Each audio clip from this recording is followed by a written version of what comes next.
Hello and welcome back to the Near Mint Gideon YouTube channel. I'm Minty, also known as Near Mint Gideon, and today we're talking about 5 black cards that you should be running in EDH. So, to make this video slightly more narrow, I'm going to be discussing black sacrifice cards, so cards that deal with sacrificing creatures or have additional costs to sacrifice creatures. That means I sort of limit the card pool down a little bit, and I can pick 5 cards that I think are really impactful from a more specific list.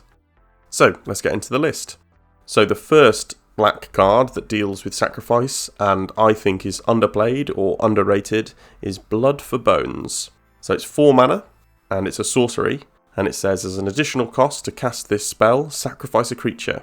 You then return a creature from the graveyard to the battlefield, and you return a creature from the graveyard to your hand.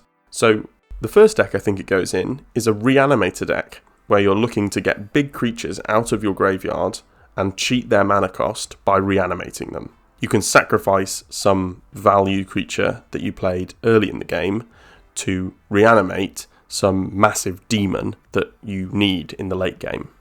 The other deck that I really like it in is Enter the Battlefield style decks. So you can play a small Enter the Battlefield creature, something like a Solemn Simulacrum. You can then sacrifice it for 4 mana and get a Rune-Scarred Demon out of the bin to get its ETB, and return the Solemn Simulacrum back to your hand with the second ability on Blood for Bones. So that means now you're going to tutor for a card, have a Solemn Simulacrum in your hand, which you can then play later on in the game to get its ETB again. So I really like Blood for Bones in ETB style decks. The next card on my list is Dimir Houseguard, which is a skeleton and it's 4 mana. It has Fear and sacrifice a creature, regenerate Dimir Houseguard. It also has Transmute for 1 and 2 black. So let's just look at the creature without its transmutability. So the creature itself is just a 4 mana sacrifice outlet, which is great in certain decks. Aristocrat decks really want to have sacrifice outlets on the battlefield at basically all times, so just having another sacrifice outlet in your deck is going to be really good. This one's free, which is even better, so you can sacrifice as many creatures as you like at any time to this ability, so really powerful. The transmutability is equally powerful. It's 3 mana to discard Dimir Houseguard and search your library for a card with converted mana cost equal to Dimir Houseguard, so in this case 4 mana. So that means you can go and find your win condition that's 4 mana, like an Aetherflux Reservoir, or your value play, like a Blood for Bones, or any number of 4 mana costed cards. If you look in the format at the moment, and the way that it is, 4 mana cards are really, really popular, and that slot in your deck is actually quite crowded. So a lot of your powerful cards and powerful synergies are going to be at 4 mana most of the time. So tutoring for them for 3 mana and putting this in your bin seems very impactful. The other thing that I like about the transmutability on this particular card is that you can discard it into your graveyard, and because you're in black, you can usually get it back out of your graveyard again. So it's not so much of a downside in black as it is in other colours. The next card on my list, I wanted to be relevant, I wanted to be hip and cool, so the next card on my list is a card from Commander Legends, and it's called Necrotic Hex. So it's 7 mana, which is a lot, and it's a sorcery that says each player sacrifices 6 creatures. You create 6 tapped 2/2 black zombie creature tokens. I'm not sure why this card is 7 mana. Why isn't it 6 mana? Surely that would be so much more thematic, because everything would then be 6s, and it would be 3 6s, right? It would be 6 converted mana cost, 6 creatures you sacrifice, and 6 zombie tokens, like 666, the number of the beast. Bit of a flavour fail, however, it doesn't mean that the card is bad. I actually really like this card, and I like it for 2 reasons. First of all, I think if you're behind in the game, this card can help you catch up. You might have a smaller board state, and everyone else might have quite a large board state of creatures.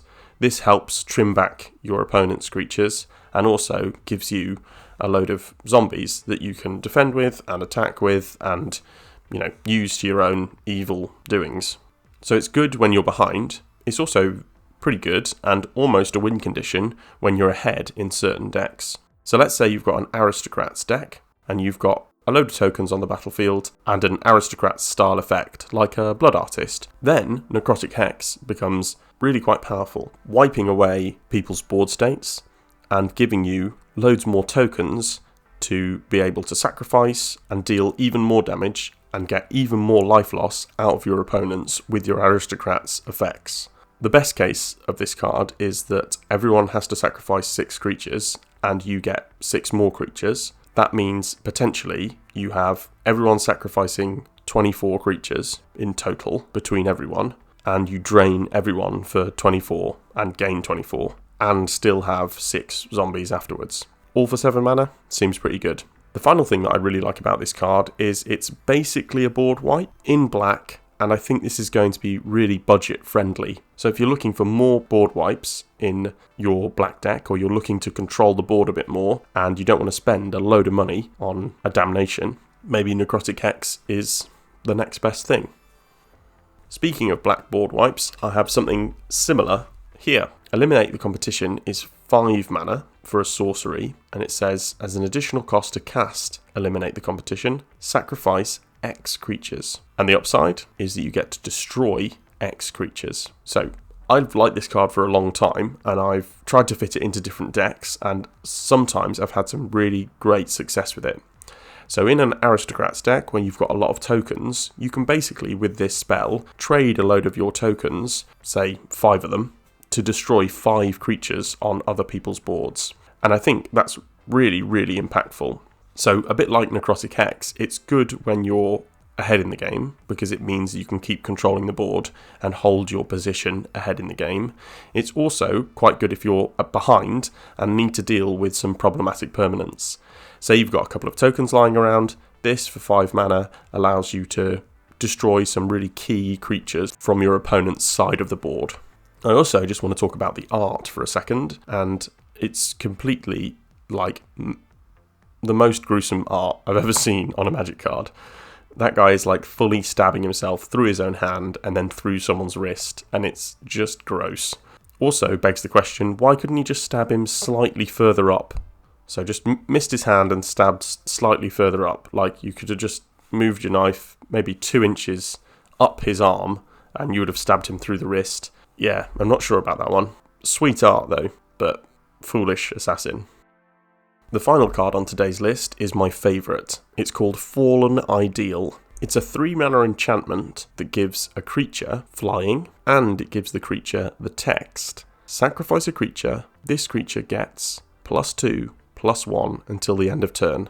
The final line of text on Fallen Ideal is, when Fallen Ideal is put into the graveyard from the battlefield, return it to its owner's hand. So, this gives evasion, a free sacrifice outlet, a pump for your creature, and is pretty difficult to remove because whenever it's put into the graveyard, you get it back in your hand. Let's break that down slightly. Flying is really, really good in EDH. It basically means your creature is unblockable for one opponent in normal games. If you're playing a weird game, maybe not, but most of the time, the base case for this is the creature is going to be unblockable for one opponent. So flying is incredibly good. The pump that it gives is quite big. +2/+1 is quite a large pump, and to say that it's also got flying means that you can commander damage someone out of nowhere with this card. Most of the time, the problem with auras is when they fall off, they're in the bin. And you get 2 for 1, right? The creature dies and your enchantment falls off and goes to the bin. Well, Fallen Ideal returns itself to your hand, however it's put into the bin. So if the creature's exiled and Fallen Ideal goes to the bin, you get to put it back in your hand. That's insane. Basically, for 3 mana, at all times, once you've cast this, you can give a creature flying and the ability to kill someone out of nowhere in the right deck. It's a free sacrifice outlet. We've talked about how powerful they are. And it's unrestricted. So the sacrifice outlet doesn't say another creature. You can sacrifice the creature that this is attached to and then get Fallen Ideal back into your hand. Why would you want to do that? Well, maybe you want to have a creature dodge some sort of exile removal. You can sacrifice itself to the Fallen Ideal, get the Fallen Ideal back in your hand and reanimate your creature that's scary later on. Fallen Ideal is an insane card, and I think more people should be running it. That's why it makes my favourite on this list. So those are my 5 black cards that I think are underrated. Do you have any underrated black cards that you want to talk about? Put them in the comment section down below. I'm really interested to hear your thoughts. If you like the video, make sure to like the video. If you haven't already, please subscribe. I've been Minty, also known as Near Mint Gideon, and I'll see you in the next one.